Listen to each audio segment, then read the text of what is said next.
Hello friends, welcome to my YouTube channel biology study. I am Meena Chaudhary.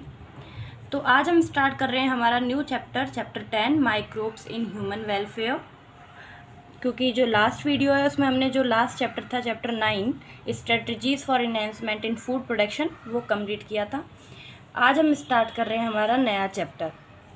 तो इसके अंदर हम पढ़ने वाले हैं microbes in house hold products, microbes in industrial products, microbes in sewage treatment, microbes in production of biogas, microbes as a biocontrol agent and microbes as a biofertilizers। तो अब हम स्टार्ट करते हैं माइक्रोब्स इन ह्यूमन वेलफेयर। तो microbes क्या होते हैं? बहुत ही छोटे microscopic animal, plant, virus, fungi या फिर हम प्रोटोजन्स इनको कह सकते हैं। बहुत स्मॉल साइज़ के ऑर्गेनिजम्स होते हैं ये, ठीक है। तो माइक्रोब्स इन ह्यूमन वेलफेयर, इसका क्या मतलब है कि जो माइक्रोब्स हैं वो किस तरह से जो ह्यूमंस हैं उनके लिए यूज़फुल या फिर बेनिफिशियल हैं, तो ये हम देखने वाले हैं इस चैप्टर में। एंड जो माइक्रोब्स हैं वो क्या होते हैं, बहुत सी वेराइटीज़ के शेप एंड साइज़ के होते हैं, इनकी बहुत डाइवर्स होते हैं ये, ठीक है। इनके अलग अलग शेप होते हैं, अलग अलग इनका साइज़ होता है। बहुत छोटे भी होते हैं, कुछ बिल्कुल माइक्रोस्कोपिक होते हैं, ठीक है। ये इनकी डिफरेंट टाइप्स के ये माइक्रोब्स पाए जाते हैं। Besides microscopic plant and animals, microbes are the major components of biological system on this earth। तो जो प्लांट्स एंड एनिमल जो हमको दिखाई दे रहे हैं जो मैक्रोस्कोपिक हैं, उनके अलावा माइक्रोब्स भी जो हमारा बायोलॉजिकल सिस्टम है हमारी अर्थ पर उसमें पाए जाते हैं, ठीक है, वो भी बहुत अधिक मात्रा में। You have studied about the diversity of living organisms in class 11th। और हमने जो डाइवर्सिटी ऑफ लिविंग ऑर्गेनिज्म है वो क्लास 11th में हमने पढ़ चुका है। Do you remember which kingdom among the living organisms contain micro organisms? क्या आप बता सकते हो कि जो हमारे लिविंग ऑर्गेनिजम्स हैं उनमें किस किंगडम में जो माइक्रो ऑर्गेनिजम्स हैं वो पाए जाते हैं? तो ट्रेडिशनली जो किंगडम प्रोटो जो है, ये जो यूनिसेलुलर ऑर्गेनिजम्स उसके अंदर पाए जाते हैं। Which are the ones that are only microscopic? तो यही क्या है, ओनली माइक्रोस्कोपिक है, यानी कि जिनको हम सिर्फ माइक्रोस्कोप से देख सकते हैं, जो हमारी नेक्ड आइज हैं उनसे हम उनको नहीं देख सकते। Microbes are present everywhere.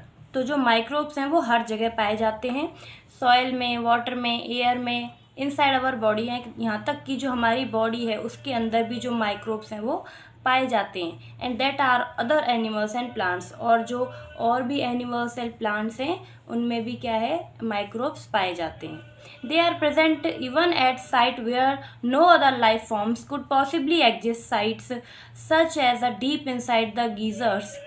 यहाँ तक कि जो ये माइक्रोब्स हैं ये ऐसी जगह पर भी पाए जाते हैं जहाँ पे जो कोई भी लाइफ एग्जिस्ट नहीं करती, जैसे कि गीज़र्स में क्या होता है, बहुत ज़्यादा टेम्परेचर पाया जाता है ना, तो वहाँ पे भी जो ये माइक्रोब्स हैं ये पाए जाते हैं, ठीक है, गीज़र्स में। Where the temperature may be high as 100 degree Celsius, जहाँ पे जो टेम्परेचर है वो 100 डिग्री सेल्सियस से भी ज़्यादा होता है, वहाँ पे भी ये माइक्रोब्स पाए जाते हैं। And deep in the soil, और जो सॉइल है उसके बहुत अंदर भी जो माइक्रोब्स है वो पाए जाते हैं। Under the layers of snow several metres thick, और जो स्नो की लेयर है यानी कि जहाँ बर्फ़ पड़ती है ना, उनमें भी ये अंदर तक काफ़ी मीटर्स तक ये है पाए जा सकते हैं। And in highly acidic environment, और जो एसिडिक इन्वायरमेंट है वहाँ पे भी ये पाए जाते हैं। Microbes are diverse protozoa, bacteria, fungi and microscopic animal and plant viruses, viroids and also prions that are proteinaceous infectious agents। तो माइक्रोब्स क्या हैं, डाइवर्स वेराइटीज़ के पाए जाते हैं, जैसे कि कुछ प्रोटोजोन्स हैं, बैक्टीरियाज हैं, फंजाई हैं, माइक्रोस्कोपिक एनिमल्स, प्लांट, वायरस, ये सभी जो हैं ये क्या है, माइक्रोब्स के टाइप हैं। इन सभी फॉर्म में माइक्रोब्स जो हैं वो पाए जाते हैं। Some of the microbes are shown in figure 10.1 and 10.2। अब कुछ जो माइक्रोब्स हैं वो फिगर 10.1 एंड 2 में दिए हैं, वो हम ये आगे देखेंगे अभी। Microbes like bacteria and many fungi can be grown on nutritive media to form colonies। और कुछ जो बैक्टीरियल माइक्रोब्स हैं वो क्या करते हैं, इनको न्यूट्रिटिव मीडियम प्रोवाइड किया जाता है जिससे वो कॉलोनीज़ बना लेते हैं, बहुत सारे में डिवाइड हो जाते हैं। ऐसे ही फंगल जो माइक्रोब्स होते हैं वो भी क्या करते हैं, उनको जब न्यूट्रिटिव मीडियम प्रोवाइड किया जाता है यानी कि जब उनको न्यूट्रिशन मिलता है तो वो क्या करेंगे, कॉलोनीज़ बना लेंगे, जो हम आगे देखते हैं 10.3 जो फिगर है उसके अंदर। That can be seen with the necked आई, और उनको हम जो कॉलोनीज़ हैं, कॉलोनीज़ को हम लोग जो हैं वो नेक्ड आई से देख सकते हैं, यानी कि हमारी खुली आंखों से देख सकते हैं, माइक्रोस्कोप की ज़रूरत नहीं है। Such cultures are useful in study on microorganisms. तो ये जो बैक्टीरियल एंड फंगल जो माइक्रोब्स हैं, इनकी कॉलोनीज़ का जो फॉर्मेशन किया जा रहा है, जो ये कल्चर किया जा रहा है, ये यूज़फुल है हमारी स्टडी के लिए, जो माइक्रो ऑर्गेनिजम्स हैं उनको स्टडी करने के लिए। तो यहाँ पे दिया हुआ है फिगर 10.1 जिसमें बैक्टीरियल का डायग्राम है, और फिगर 10.2 में वायरसेस का है, ठीक है। तो इसमें क्या है, ए जो डायग्राम है, ए फिगर है, इसके अंदर जो बैक्टीरिया हैं वो हैं रॉड शेप बैक्टीरिया, ठीक है।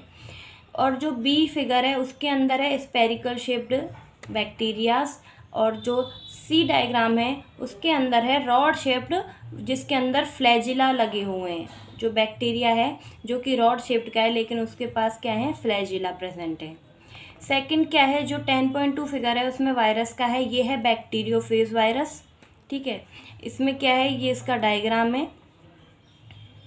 एंड जो बी फिगर है उसके अंदर दिया है एडिनोवायरस, जो क्या कॉज करता है, रेस्पिरेटरी इन्फेक्शंस, ठीक है।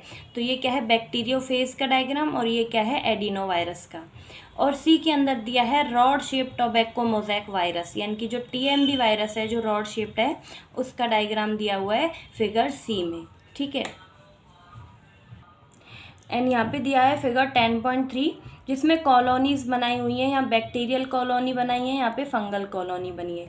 ये है पेट्री डिश जो कि लेबोरेटरी में यूज़ होती है, कोई न्यूट्रिटिव मीडियम प्रोवाइड किया जाता है तो पेट्री डिश के ऊपर ही क्या किया जाता है, इनको स्टडी किया जाता है। तो पेट्री डिश के ऊपर क्या है, बैक्टीरिया लिए गए हैं, फिर उन्होंने क्या बनाई है, बैक्टीरिया ने कॉलोनीज़ बना ली हैं जब उनको न्यूट्रिशन जो मीडियम है वो प्रोवाइड हुआ है उसके बाद। ऐसे यहाँ पे बनी है फंगल कॉलोनी, जिसमें क्या हुआ है, जो पेट्री डिश है उसको क्या, उसमें क्या किया है, जो फंगस है उसके लिए न्यूट्रिशन मीडियम प्रोवाइड किया है, जिसने क्या किया है, फिर फंगल ने डिवाइड करके कॉलोनीज़ बना ली हैं, ठीक है। तो ए में क्या है, बैक्टीरियल कॉलोनी, और बी में क्या है, fungal colony. In chapter 8 you have read that microbes causes a large number of disease in human beings। तो जो चैप्टर 8 था, यानी कि जो chapter human health and disease हमने पढ़ा था, उसमें देखा था कि बहुत से जो माइक्रोब्स हैं वो क्या कॉज करते हैं, डिजीज़ कॉज करते हैं ह्यूमन बींग्स में। And they also cause disease in animal and plant, और जो एनिमल्स एंड प्लांट हैं उनमें भी क्या करते हैं, ये डिजीज़ कॉज करते हैं, यानी कि क्या है, ये disease causing organisms. But this should not make you think that all microbes are harmful. Several microbes are useful to man in diverse way। लेकिन आप ऐसा नहीं कह सकते कि जो सभी माइक्रोब्स हैं वो कैसे हैं, हार्मफुल, हानिकारक, ठीक है। कुछ जो माइक्रोब्स ऐसे भी होते हैं जो कि मैंस के लिए यानी कि ह्यूमन बींग्स के लिए क्या होते हैं, यूज़फुल, बेनिफिशियल, और बहुत सारे जो तरीके हैं उनके अंदर। Some of the most important contribution of microbes in human welfare are discussed in this chapter। तो कुछ जो मोस्ट इम्पॉर्टेंट माइक्रोब्स हैं जिनका कंट्रीब्यूशन है ह्यूमन वेलफेयर के अंदर, उसको हम डिस्कस करने वाले हैं इस चैप्टर के अंदर। तो अब हमारा नेक्स्ट टॉपिक है microbes in house hold products, यानी कि जो माइक्रोब्स हैं वो हमारे जो डोमेस्टिक प्रोडक्ट्स हैं उसमें कैसे यूज़फुल हैं, उनको हम लोग कैसे यूज़ करते हैं, किस किस चीज़ में उनका यूज़ होता है, ठीक है। You would be surprise to know that we use microbes और products derived from them every day. तो आप ये जान के सरप्राइज हो जाओगे कि जो माइक्रोब्स या फिर उनके जो प्रोडक्ट्स हैं वो हम हमारी जो डेली लाइफ है, एवरीडे लाइफ में हम इनको यूज़ कर रहे होते हैं। A common example is the production of curd from milk. इसका कॉमन एग्जाम्पल क्या है, जो हम मिल्क से दही जमाते हैं, यानी कि जो दही है उसमें क्या है, माइक्रोब्स पाए जाते हैं। Microorganisms such as a lactobacillus and commonly called lactic acid bacteria grow in milk and convert it to curd। तो जो लैक्टिक एसिड बैक्टीरिया है या फिर लैक्टोबैसिलस है वो क्या करता है, मिल्क में ग्रो करता है और उसको किस में कन्वर्ट कर देता है, कर्ड में। During growth The lab produce acids that coagulate and partially digest the milk proteins. तो इसका क्या मतलब है, जो मिल्क है, मिल्क के अंदर कौन सा प्रोटीन पाया जाता है, यानी कि मिल्क में शुगर पाई जाती है, कौन सी, लैक्टोज शुगर, ठीक है। तो अब जो ये लैब है यानी कि लैक्टिक एसिड बैक्टीरिया, ये क्या करेगा, जो लैक्टोज है उसको किस में कन्वर्ट कर देगा, लैक्टिक एसिड में, उसको स्लाइटली कैसा बना देता है, वो एसिडिक, ठीक है। तो इसी वजह से जो कर्ड होती है ना उसमें खट्टापन आ जाता है, क्योंकि जो लैक्टोज है उसको जो लैक्टोबैसिलस जो बैक्टीरिया है वो किस में कन्वर्ट कर देता है, लैक्टिक एसिड में। A small amount of curd added to the fresh milk as an inoculum or starter contain millions of lab which at suitable temperature multiplies, thus converting milk to curd, which also improves its nutritional quality by increasing vitamin B12. तो अब मैं आपको दही जमाना सिखाऊंगी। आपकी mummy तो बनाती होंगी लेकिन आप भी सीख लीजिए। अब क्या करना है, आपको एक जामन लेना है, यानी कि जो इनोकुलम या फिर स्टार्टर है उसको क्या बोलते हैं, जामन। तो जामन में हम क्या लेते हैं, 1 चम्मच या फिर हम कर्ड लेंगे। उस कर्ड में क्या पाए जाते हैं, लैब, यानी कि जो लैक्टिक एसिड बैक्टीरिया हैं वो पाए जाएंगे उस कर्ड के अंदर। अब आपको क्या करना है, जो मिल्क है उसको स्लाइटली गर्म करना है, यानी कि उसको सुटेबल टेम्परेचर ही उसको मेंटेन करना है उसका, ठीक है, जिस पे जो बैक्टीरियाज है ना वो क्या हो पाए, मल्टीप्लाई हो पाए। इतना ही आपको क्या करना है, दूध हल्का गर्म करके फिर उसको, यानी कि जो आपने 1 चम्मच इनोकुलम या स्टार्टर लिया है उसको उसके अंदर, मिल्क के अंदर डाल देना है और ओवरनाइट आपको उसको रख देना है, ठीक है। तो इससे क्या होगा, फिर जो ये इनोकुलम लिया था हमने, ये इसमें क्या पाए जा रहे हैं, लैक्टिक एसिड बैक्टीरिया, ये क्या करेंगे, अब आगे मल्टीप्लाई करेंगे, ठीक है। मल्टीप्लाई करने के बाद क्या करेंगे, ये जो मिल्क है उसको कर्ड में कन्वर्ट कर देंगे, ठीक है। अब जो ये मिल्क से कर्ड बनी, ये कर्ड हमें क्या है, न्यूट्रिशनल क्वालिटी भी प्रोवाइड करती है, ठीक है, क्योंकि इसमें क्या पाए जाते हैं, विटामिन B12, जो कि हमारी हेल्थ के लिए क्या है, बहुत यूजफुल है, न्यूट्रिशनल है। In our stomach too, the lab play very beneficial role in checking disease causing microbes. और जो ये लैब है, लैक्टिक एसिड बैक्टीरिया, ये हमारी जो स्टोमक है उसके लिए भी क्या है, बेनिफिशियल रोल प्ले करता है। क्यों, क्योंकि जो ये डिजीज़ कॉजिंग ऑर्गेनिजम्स हैं, माइक्रोब्स हैं, उनको क्या करता है, चेक करता है। जैसे हमको डायरिया वगैरह होता है ना, उसमें भी क्या होते हैं, यूज़फुल होते हैं, ठीक है। तो इसीलिए तो ये जो माइक्रोब्स हैं, कुछ माइक्रोब्स हमारे लिए क्या हैं, बहुत यूज़फुल, बेनिफिशियल, जिसमें एक क्या हो गया, लैक्टोबैसिलस, यानी कि लैक्टिक एसिड बैक्टीरिया। अब नेक्स्ट जो बैक्टीरिया है, माइक्रोब्स यूज होता है, वो कौन सा है, स्ट्रेप्टोकोकस बैक्टीरिया, ठीक है। The dough which is use for making food such as dosa and idli is also fermented by bacteria. तो जो हम डो तैयार करते हैं, जो डोसा इडली के लिए हम डो बनाते हैं ना, जिससे हम लोग क्या करते हैं, वो दाल और जो उड़द दाल होती है और चावल होते हैं उनको रात को गला के रखते हैं।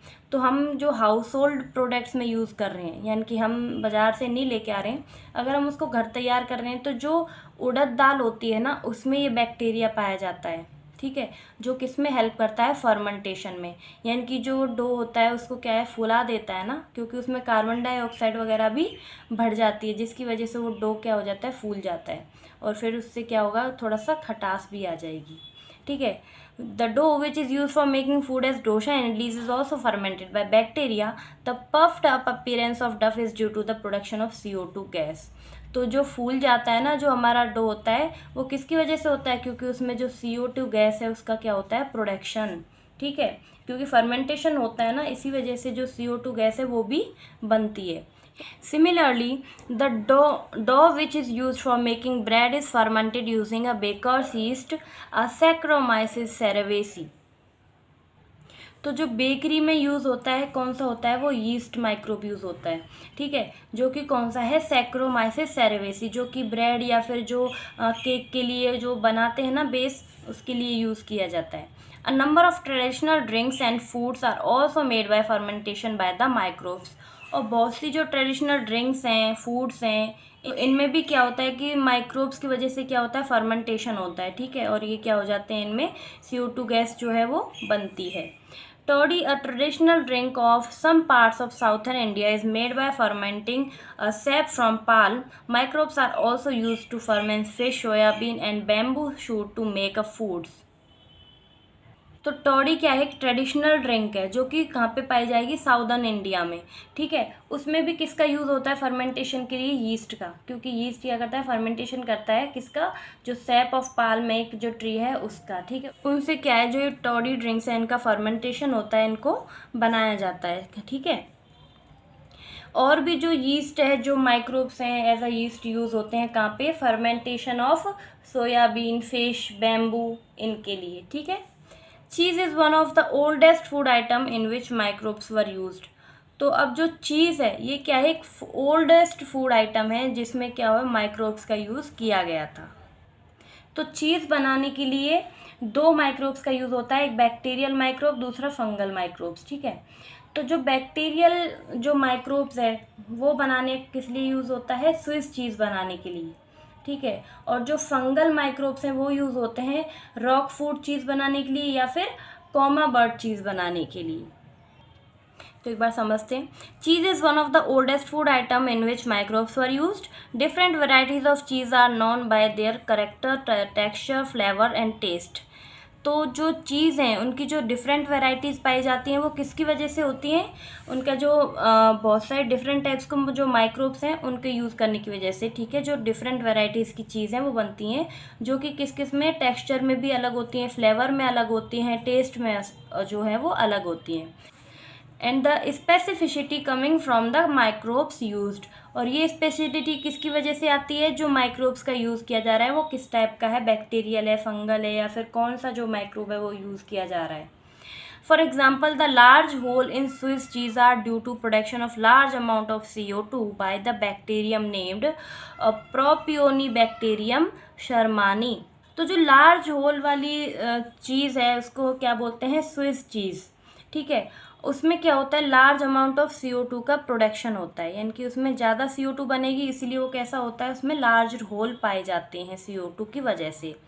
अब ये जो स्विस चीज़ है वो कौन से बैक्टीरिया की वजह से बनती है, वो बैक्टीरिया है प्रोपियोनोबैक्टीरियम शर्मानी, ठीक है, जो किस लिए यूज़ हो रहा है, स्विस चीज़ बनाने के लिए। And the Roquefort cheese are ripened by growing a specific fungi on them which gives them a particular flavor। और सेकंड जो रॉकफोर्ट चीज़ है, जो रॉकफोर्ट चीज़ है वो किसकी वजह से हो रही है, बन रही है, वो बनती है जो फंगल पेनिसिलियम रॉकफोर्टाई है उसकी वजह से, ठीक है। तो जो चीज़ है, डिफरेंट वैरायटी की जो चीज़ बन रही है वो किसकी वजह से बन रही है, डिफरेंट माइक्रो ऑर्गेनिज्म की वजह से, ठीक है। कुछ जो हैं वो हैं बैक्टीरियल माइक्रोब्स और कुछ क्या है, फंगल माइक्रोब्स। इनकी वजह से जो चीज़ की वैरायटीज़ है वो भी टेक्सचर, फ्लेवर और टेस्ट में अलग अलग होती हैं, ठीक है। तो आज के लिए इतना ही। माइक्रोब्स जो इंडस्ट्रियल प्रोडक्ट्स में यूज़ होते हैं वो हम नेक्स्ट वीडियो में करेंगे। तो होप कि आपको वीडियो अच्छी लगी हो। अगर आपको मेरा पढ़ाई हुआ अच्छा लगा हो तो प्लीज़ चैनल को लाइक, शेयर एंड सब्सक्राइब करें, और कोई भी डाउट हो तो मुझे कमेंट बॉक्स में ज़रूर बताएं। अब मिलते हैं नेक्स्ट वीडियो में, तब तक के लिए bye bye, take care, thank you.